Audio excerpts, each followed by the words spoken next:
Halo guys, jumpa lagi dengan saya Virus. Kali ini kita akan memperbaiki shock breaker Yamaha XR saya ya guys.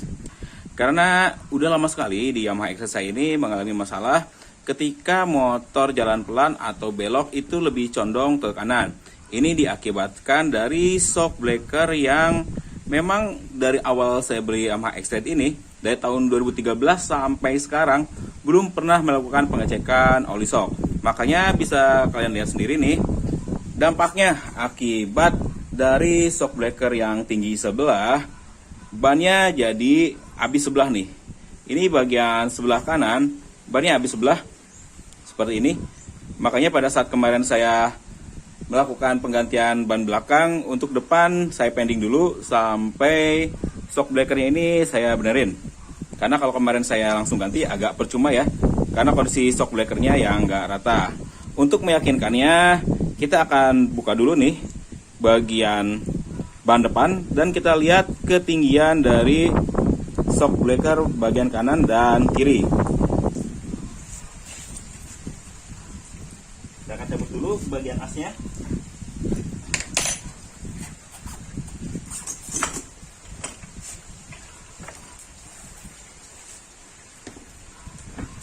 Oke. Nah, ini dia guys kondisi dari shock breakernya.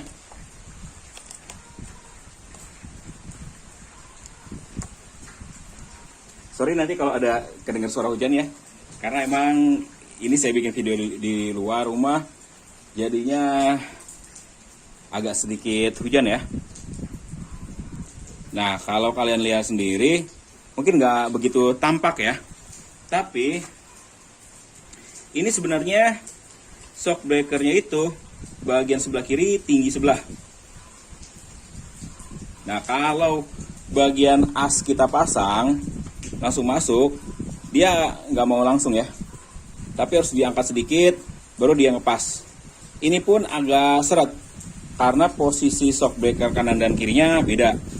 Untuk kasus X-Ride ini saya nggak bisa berasumsi dari oli yang beda ya, maksudnya takaran olinya beda, tapi kita nanti cek apakah bagian core-nya sama tingginya apa enggak ya, karena emang ini udah lama banget, jadi kita harus bongkar total untuk meyakininnya. Oke, kita akan langsung nanti ke penggantian olinya, pengecekannya. Untuk pelepasannya saya akan skip dulu videonya, nanti kita akan terusin pada saat semua komponennya udah dibongkar untuk melihat apa sih penyebab permasalahan di motor Yamaha XR saya di bagian shock breaker depannya. Oke guys, ini shock breakernya udah saya lepas dan saya akan keluarkan sisa-sisa olinya dan kita masukin ke gelas takar ya, yang biasa saya pakai.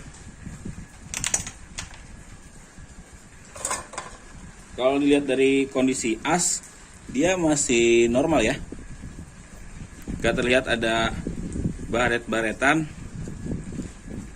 cuman emang mungkin bagian seal dustnya aja nih yang udah keras dan kotor ya, karena kan saya pakai karet shock kayak gini ya. Lumrah lah kalau di X-Ride yang udah modifan pakai yang kayak gini ya buat di shock breakernya. Jadi emang agak banyak debu di bawah sini. Ini untuk bagian kiri dan untuk bagian kanan pun sama ya. Oke, kita akan coba kuras.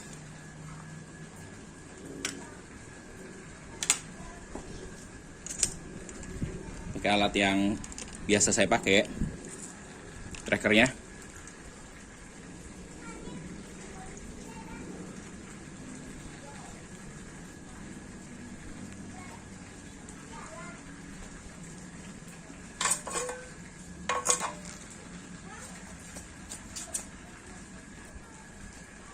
Kita akan keluarin klipnya.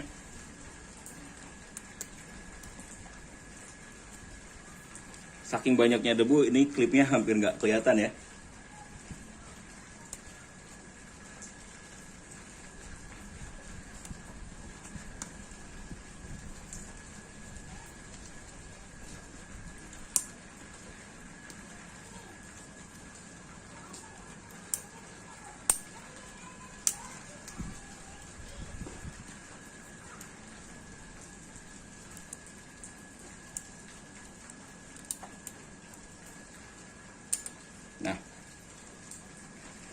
Udah terlepas klipnya, dan kita akan coba tuangkan sisa oli shocknya. Oh, dia agak mendem ya untuk kepala shocknya nih, karena emang kelamaan gak dibuka.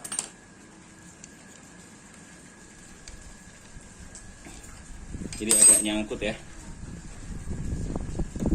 untuk top shocknya ini. Ini agak susah nih buat lepas ininya.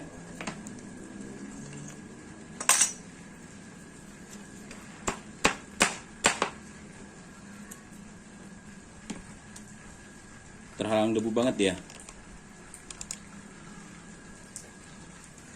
Atau o-ringnya dia yang nyangkut nih.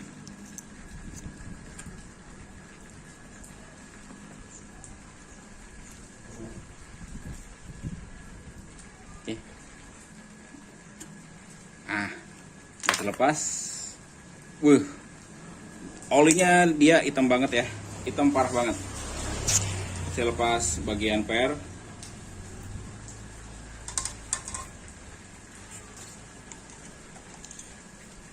Dan saya tuang olinya nih.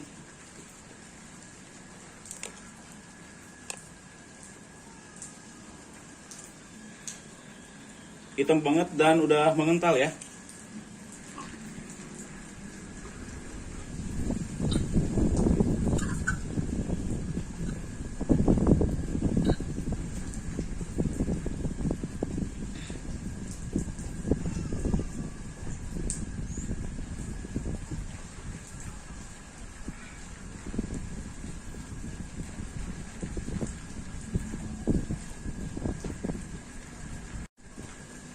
Oke, kira-kira cukup lah ya.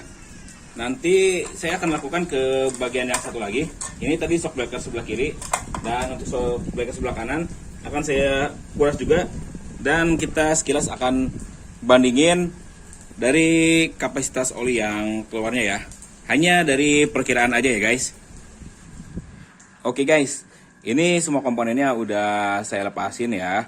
Termasuk di bagian oli shocknya pun kalau saya bandingin antara kiri dan kanan ternyata ada perbedaan yang cukup signifikan.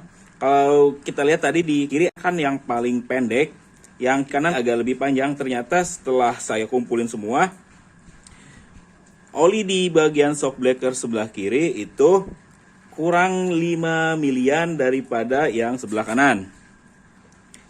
Ini ukurannya 70 mili untuk yang sebelah kanan, dan untuk yang kiri hanya ada sekitar 65 mili. Berarti selisihnya cukup lumayan ya. Dan setelah saya cek semua komponennya, untuk bagian per shocknya masih sama tinggi, tidak ada masalah. Termasuk bagian as dan per ininya nih, sulingannya juga dia masih normal.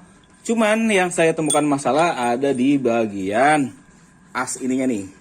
Tadi dia ada sedikit dents ya, ada karat dikit di sini.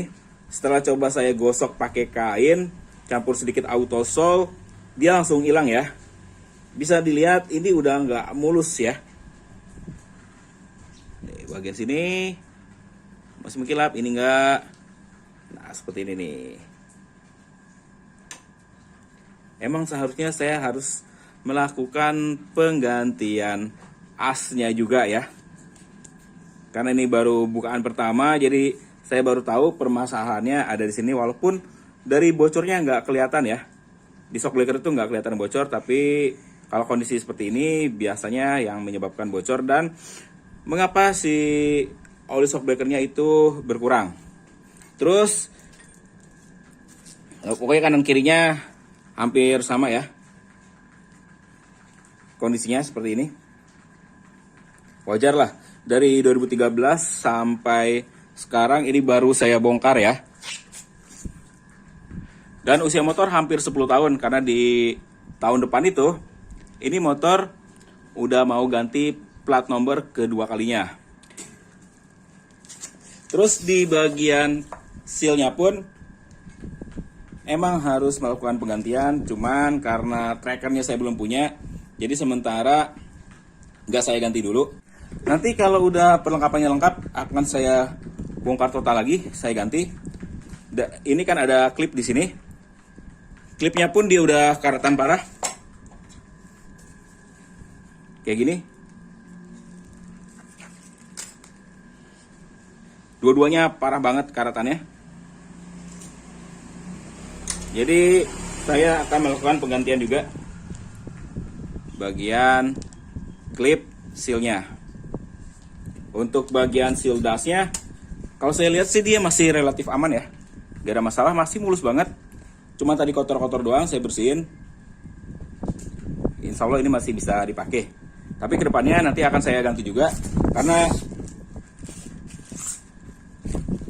ini udah saya beli, tinggal melakukan penggantian doang. Tadi saya mau coba congkel-congkel juga agak susah ya, jadi harus pakai tracker khusus untuk melepas seal shock breakernya. Kalau dipaksain takutnya malah gompal, terus malah jadi rembes. Jadi sementara kita akan lakukan pembersihan tadi udah, dan pengisian oli shock breakernya lagi.